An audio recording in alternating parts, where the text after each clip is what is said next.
Are you?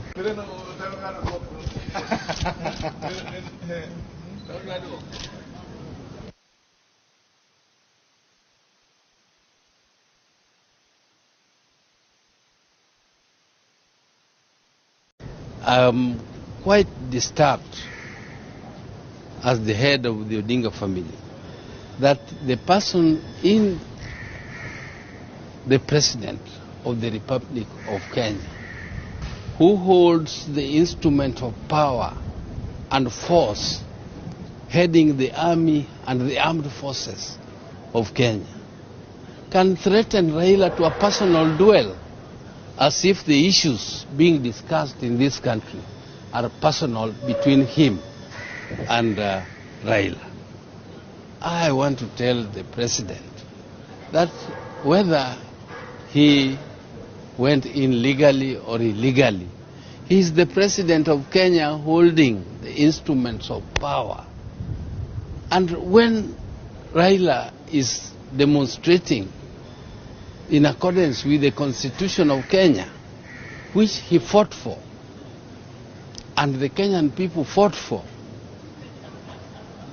and he is demonstrating together with the rest of the Kenyans, raising issues of concern to the livelihood of Kenya, and then you threaten Raila to a personal duel. What does that mean? Because last Monday, when there was demonstration, I did not see you. You were not there personally. Raila was there personally, demonstrating as a Kenyan.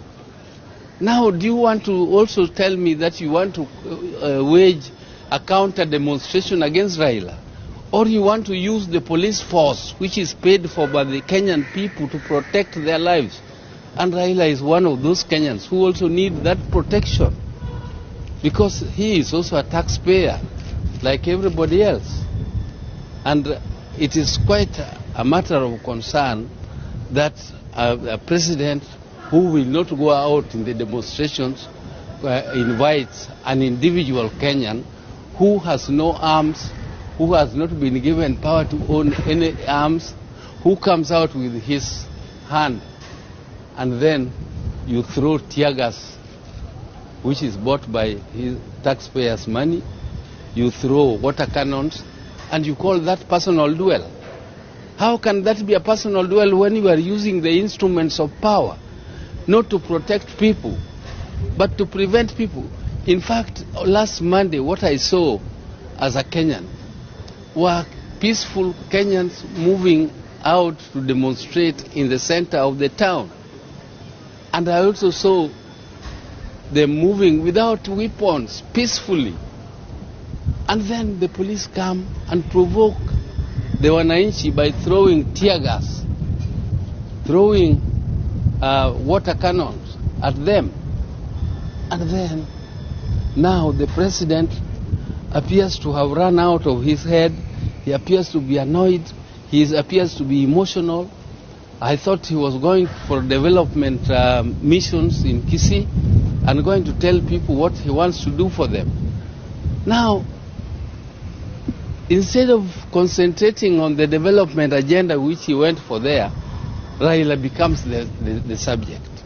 I think this is something which is of concern to us, because the president is challenging Raila to a personal duel, which is deadly, because it appears there is a plan then for him to eliminate Raila. If Raila has committed an offense as a Kenyan, let the president charge him. Let him be taken to a court of law and let us know which offense Raila has committed against the Constitution or against the laws of Kenya. And we shall be satisfied with that, but not to a personal duel, because this thing is not personal. Raila has no personal issue with President Ruto. There is nothing personal between them. In fact, they are friends. These issues which are being raised is what the president must address.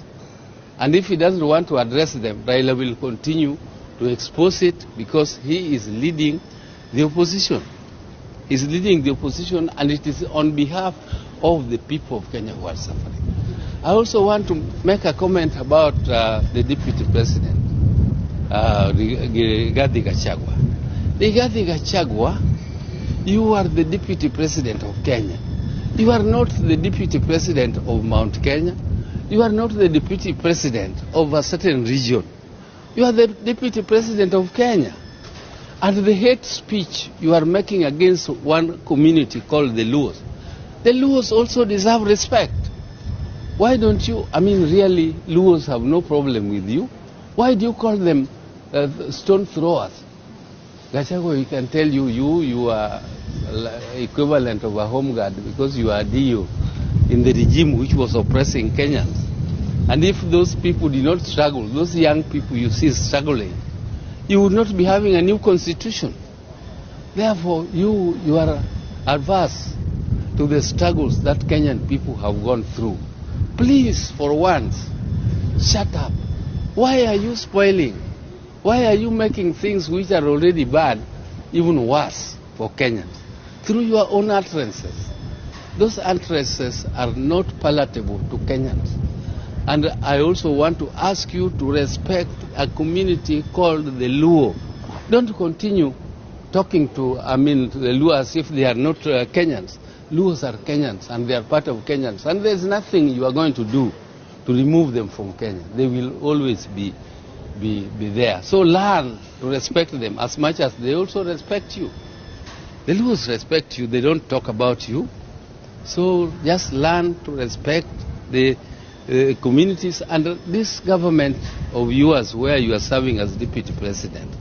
Promise to unite Kenyans. So how do you unite Kenyans when you are singling out a community?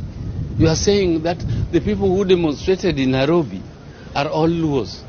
Really, the numbers of the Luos would be so great. If that was Luos, I would be very proud that Nairobi is ours.